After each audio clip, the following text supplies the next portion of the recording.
If you don't want to follow the crowd by buying a German SUV, but still want something that's suitably posh, then there are some alternatives. But which should you choose between the all-new Jaguar F-Pace, Jaguar's first ever SUV, or Land Rover Discovery Sport? You know, it looks smart, but it's also a proper tough off-roader, or the car which, well, Ford thinks can compete with the best of British, the new Edge.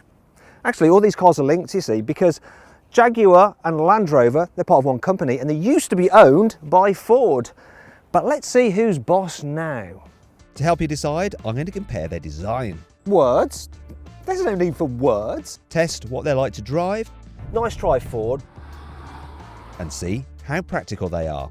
These chairs really are only for occasional use. But first, let's look at the costs. So the Ford Edge is the most affordable car here.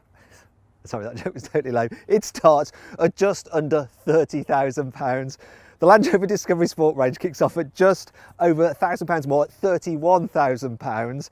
The Jaguar F-Pace, I'm still laughing about that rubbish joke, it starts from £35,000, but what really matters is the price you pay at a dealership, isn't it? So if you click up there to go to carwow.co.uk, you can compare quotes from top dealers and buy a price you're confident in, and on average, people save £3,600 through CarWow. And seeing as we're talking cash, it's the Jaguar which looks the most expensive, as it oozes style. Words? There's no need for words. We'll let the design do the talking. Sorry, am I spoiling the view? Jaguar has created a beautiful looking car. It really is the first SUV that genuinely looks like a sports car. Incredible. Considering that Jaguar and Land Rover are part of the same company and they are now both doing SUVs, their brand identities still are completely different. The Discovery Sport is quite clearly a Land Rover. I mean, it looks tough, it looks rugged, you know it's capable. Yeah, there's these bits of bling down here and the curved edges. They're there to reassure you that it's also luxurious and family friendly. It's clear the Ford Edge has been designed primarily for the American market, but that gives it presence. And in many ways, the Ford Edge is a halfway house between the Approach and the two British cars. Actually, there's something very familiar about the front of the Edge, especially this clamshell bonnet. Ah, right. Mind you, I guess that imitation is the sincerest form of flattery. Inside, the Edge doesn't look quite as special as it does on the outside, especially when compared to the other cars here. So material quality, yeah, it's not too bad, but it is all just a little bit Mondeo-y, which, yeah, when you're considering you're paying premium car money, it's not quite good enough.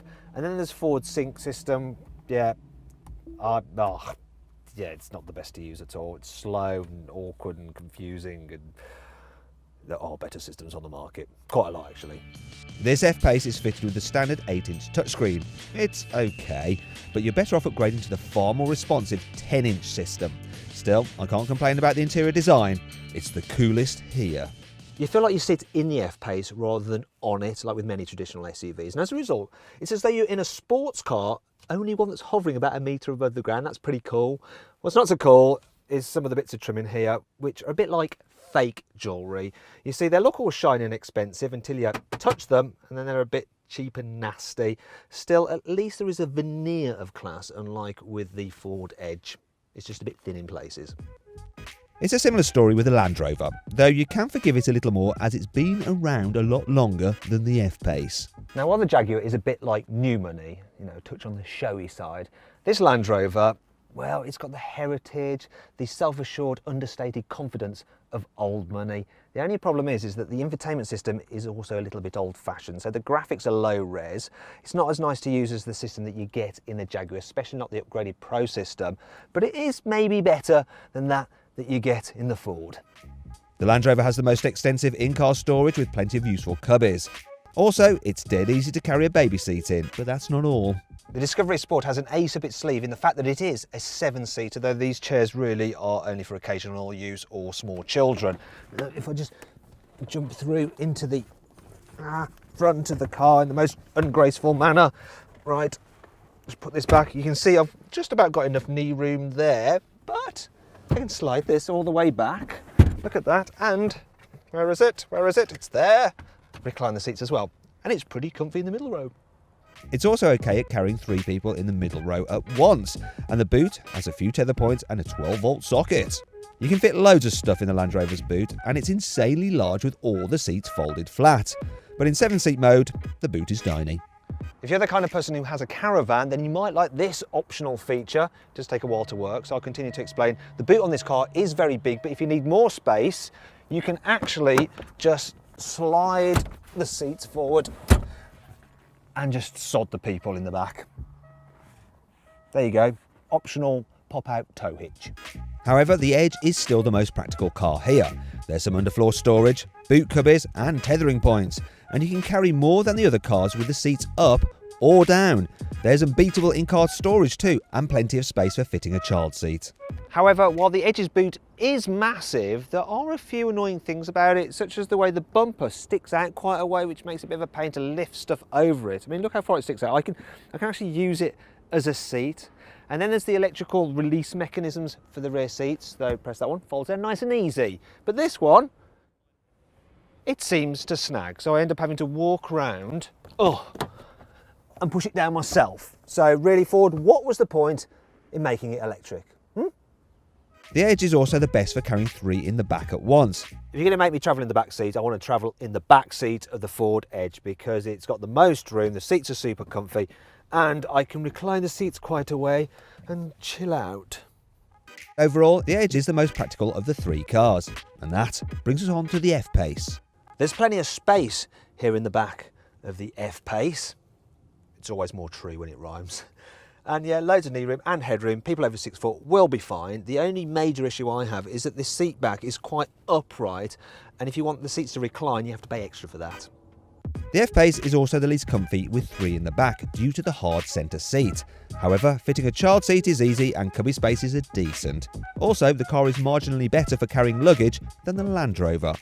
There's plenty of useful functionality in the F-Pace's boot. So there's some underfloor storage there. You've got tether points here, 12-volt socket, and it's big enough to hide away in if you're a presenter who needs a bit of a rest and some me time.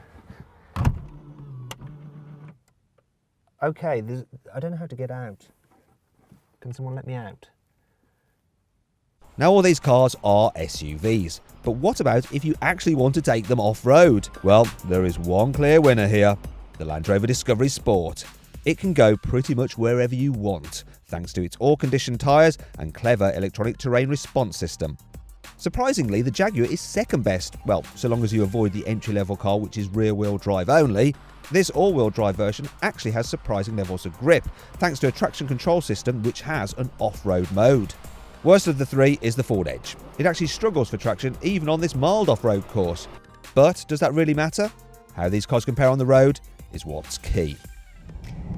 Now you might think that because Land Rover and Jaguar are owned by the same company, their off-roaders would feel quite similar, but I couldn't be further from the truth. This Discovery Sport feels like an old school SUV, a proper off-roader. You know, you sit noticeably higher than in other SUVs. It's not the finest handling car. It goes around corners well enough, you know, it doesn't roll about in the corners. Comfort-wise, it's pretty good, though there is a little bit of kind of fidget over rough surfaces at low speed, but on the whole, it's a big, comfy, relaxing car to travel in, and it doesn't try to do anything sporty, but you know what? I kind of like it for that. It's honest. This Land Rover has a 2-litre diesel with 180 horsepower, and it's the same unit as in the F-Pace. In the Disco, I averaged 37 miles per gallon, whereas in the Jag, I got 38. But this is where the similarities end. So the F-Pace, it definitely feels the most expensive of the cars to drive. It handles more like a hot hatch than an SUV. It really is good fun in the twisty bits. And on the motorway, it feels nice and solid and planted. However, there is a trade-off for that sporty handling, and that's the fact that the ride is a little bit on the firm side. It can fidget about quite a bit, especially when you're doing kind of town speeds. You can make it better with some adaptive dampers, but obviously they cost extra. Or if you go for the upgraded V6 engine, the diesel or the petrol, you get them as standard. You also get an 8-speed automatic as standard, and it's pretty nice, slick gearbox. The F-Pace is generally reasonably quiet. However, you do get a little bit of tyre roll when you're cruising at speed, but it's not too bad. Finally, we come to the Ford Edge. Can it really mix it in this company? In case you're wondering, this 2-litre diesel 210 horsepower Edge did 37 miles per gallon. However, it feels noticeably slower than the other two cars, even though they are less powerful. So, the Ford Edge. Well, you know, I think it drives a lot better than I imagined it would. Because it's an American vehicle, I thought it'd be all sloppy in the corners, but it manages to hold its own. I mean, it's not sporty in any way or fun, but it does the job good enough. And it's also very comfy and rather quiet, apart from a bit of wind whistle from up there. And the only problem really for me is the engines. They're just a little bit too slow. They just can't mix it with the engines you can get from premium branded cars. So yeah, nice try Ford, but it's not quite feeling special enough to drive, though it's not too bad really. But where does all that leave us? So then, the Ford Edge. I'm actually really impressed by this car. It's comfy, it's practical, it's a decent price, it looks good, but I can say the same thing about the Land Rover Discovery Sport. Plus it throws in the fact that it's a proper off-roader. You've got that ultra desirable Land Rover badge, and it's a 7-seater. But if you don't need 7 seats, then I would go for this, the new Jaguar F-Pace. It really is the car of the moment. So it's practical, it's desirable, and it's good to drive. But above all else, it looks stunning. And this is the car that will make fellow parents very jealous when you take it on the school run. And that's why it wins this test. If you enjoyed this video, please like it and share it, and click on the big carwow logo to subscribe to our channel. Now, if you click on the individual boxes, you can watch our detailed review of each of the cars in this test and our group test of the Mercedes GLC, the BMW X5 and the Range Rover Evoque. And if you're wondering where the GLC and those other cars will come in this group test, well, I think the F-Pace will be first and then the GLC second.